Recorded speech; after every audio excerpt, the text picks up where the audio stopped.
Hi guys, welcome back to my channel. I don't know why I'm always so excited when I sit in front of the camera. Last video about how I managed to save 30k before leaving university. You guys seem to really enjoy it, but I thought I would share some more general finance tips or saving tips that I think could help everyone and not just those in university. And do stick around to the end of the video because I think the last point that I'm going to mention is the most important point when it comes to saving. Yeah, let's get into it. So the first thing I wanted to address was this notion that I used to tell myself, I think I heard it from someone and then I adopted it, which was, if you can buy it twice, then you can afford it. I just don't think it's true. I don't think it's true because I think affordability isn't an amount. Just because you have the money to do something just because you have the money to do something twice doesn't mean you should do it. And that's something that I had to unlearn, learn and unlearn at the same time. For me, I always see affordability as relative to my priorities and my goals. I'm always talking about goals if you haven't noticed yet. It's the truth. I always think about, whether I can afford something in relation to the bigger goals that I have set out. So if I know that this month I want to save £1,000 and I see a pair of shoes for £500, I might be able to buy those shoes 2 times, 3 times, 4 times. But in relation to my goal of saving, those shoes are not affordable for me. So instead, I might switch out for a pair of shoes that are £50. Get out of that mindset of just because you have the money for something, you should spend it. You can spend it. If you can buy it twice, it's okay. Set your priorities first.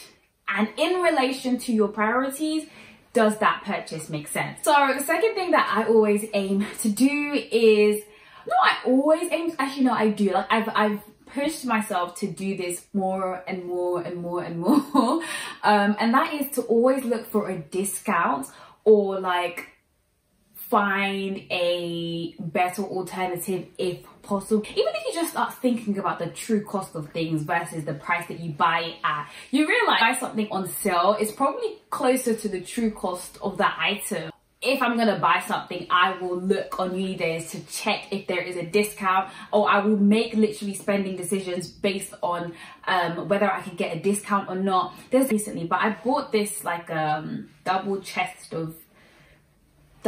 these 2 chests basically for my room. Maybe just a few over £100. And I'm just let me just see if there's a discount code out there. And I literally just typed in the shop's name and typed in discount code, and I think I was literally able to get 25% off. This is without uni days or sign up to anything, just literally just searching for a discount code. If you shop a lot on Amazon has its own Amazon Associates program, which is basically anyone can have an affiliate program with Amazon.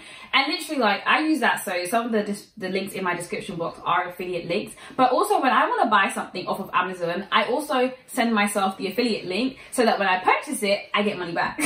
So there's literally so many ways to just shop a little bit smarter and to save your little coins here and there, here and there. I would caveat that by saying I don't always go for the cheapest thing, because sometimes going for the cheapest thing can have you spending a lot more money. So that is definitely one thing to consider. I remember in secondary school, I used to run through bags per term, maybe even per half term. Every time I needed a new bag, because my bags just kept breaking. I was carrying too many books, and I think I invested into this a Versace backpack for uni, and for 3 whole years I loaded that bag with everything, and it didn't even show a wear a tip. Sometimes going for the cheaper option isn't always the best option, but there are cases where you can find it for cheaper, or just play it a little bit more smart and get a discount code and save some coins. Something that has also really helped me as well is more something that I've noticed as I acquire more and I save more, is that I have so many different accounts. I have multiple accounts. It's crazy. It's actually crazy, but it really does help me. And I think it helps me in so many different ways. One, it makes me feel like I have a lot less money than I do, because I never have more than a certain amount in a particular account. But also it's really, really, really helpful for saving. And I know Monzo and Starling have these saving blocks where you can just put money aside. But one thing that I would advise, and it's something that I do, I wouldn't save in the same account that I use for my current account. So I have a separate savings bank and a separate current account bank, just because like if you guys have Monzo or Starling, it is so easy when you like put money into a pot to just send that money straight back into your current account and purchase it. Like I've done that all the time, and it's just the ease of having it, you know, within one app, which is great sometimes. But if you really want to save and you feel like you really need that discipline, having, you know, one account for saving and one account for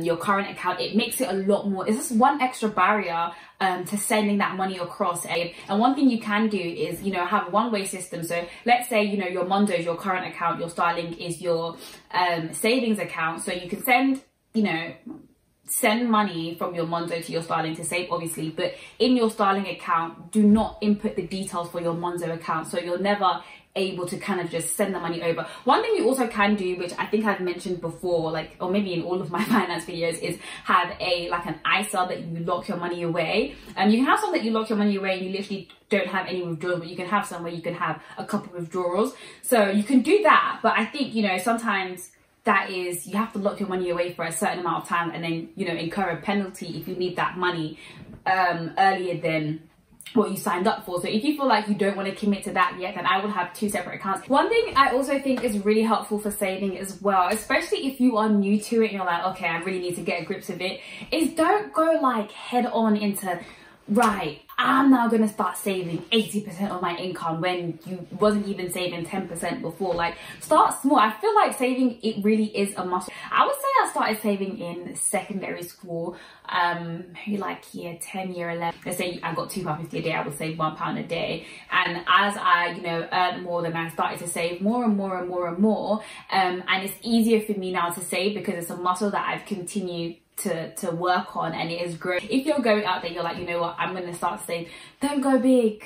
Don't go big. It's just like saying you've never run before, but all of a sudden now you want to run 7 times a day to get healthy. Like, no, you want to start off small, you know, maybe just go for a run once a week and then increasing it to twice a week, etc, etc. So that is one thing that I would recommend. Start small and just start flexing the muscle bit by bit. And for me, I think, or the number one thing that has helped me with saving is, and I know some of you are going to be like, oh, I don't want to hear this, but it is having multiple streams of income. Like, honestly, even just either increasing your income or having multiple streams of income, it really helps, because what I found is that I can just allocate a certain stream to saving and just be like, you know what, everything I earn from YouTube is going to go straight to savings, or everything I earn from my day job, I'm going to, you know, save, and then everything I earn from YouTube is what I'm going to use to live, or to, like, you know, take care of my variable expenses. And the first time I actually heard of this, I was watching, I don't know, I can't remember what video it was, but it was, I think I was in A-level or something, and I was watching these girls who were in uni and they were giving out advice,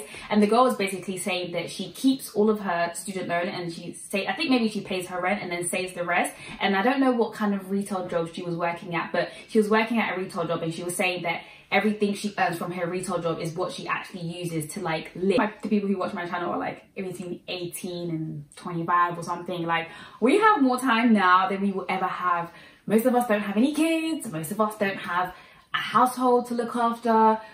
You know, we don't have a mortgage yet. We don't have all of these things that are going to come up that are going to consume our time when we are older. So it's really great right now to set up, like, different streams of income. They can be passive as well, and you can be working towards them long term. And I'm going to be making a video, I don't know if it'll come up before this or after this, but likely after this, on, you know, my 5 streams of income. And I'm going to be going, you know, a little bit in depth to kind of explain, like, the differences between setting up passive streams of income and then active streams of income, because people think that, like, when you say multiple streams of income, this is like, oh, you need to go and get another job, or you need to start a YouTube channel or something like that. But you can have multiple streams of income that don't require that much of your time. I think the most of the time usually is in, like, setting these savings videos that you watch. People would say little things just like I have on, you know, using discount codes to cut back on some expenses. But the thing is with that is it never really revolutionizes the amount that you save, unless you was a really horrible spender and you would spend everything on anything. Then, you know, the little £30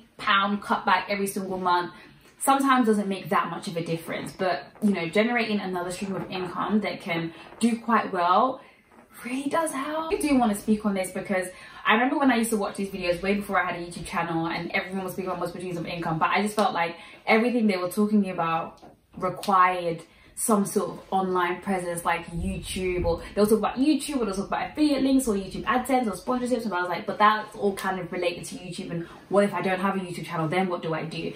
And so one of the focuses that I have had is actually to build passive streams of income, and I really do want to speak about that, and that will be in an upcoming video. So if you haven't already, make sure you are subscribed.